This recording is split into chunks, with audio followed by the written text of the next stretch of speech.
UDF യഥാർത്ഥത്തിൽ വേട്ടക്കാർക്കൊപ്പം നിൽക്കുന്ന നിലപാടാണ് സ്വീകരിക്കുന്നത് എന്ന്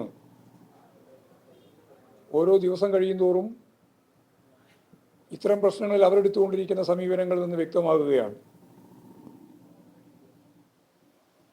ഇവിടെ അതിജീവിതമാരുടെ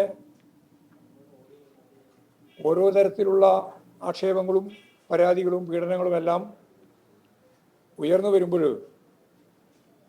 അതിനെ സാധൂകരിക്കുന്നതിന് വേണ്ടിയാണ് KPCC പ്രസിഡന്റ് ഉൾപ്പെടെ രാഹുൽ മാക്കൂട്ടത്തിന് നേരെ വന്ന രണ്ടാമത്തെ ആക്ഷേപത്തെ സംബന്ധിച്ച് അത് ബോധപൂർവം ഉണ്ടാക്കിയതാണെന്ന് പറയുന്ന തലത്തിലേക്ക് കാര്യങ്ങൾ എത്തിയത്. KPCC പ്രസിഡന്റ് തന്നെയാണ് ആ ആക്ഷേപം ഉന്നത പോലീസ് സംവിധാനത്തിൻ്റെ മുമ്പിൽ എത്തിച്ചത്. എന്നിട്ട് ഇപ്പോഴും മാറി നിന്ന് രാഹുൽ മാക്കൂട്ടത്തിനെ ന്യായീകരിക്കാൻ വേണ്ടിയുള്ള ജീർണമായ നിലപാട് സ്വീകരിച്ചുകൊണ്ടിരിക്കുന്നു എന്നുള്ളതാണ് കൃത്യമായ അർത്ഥം.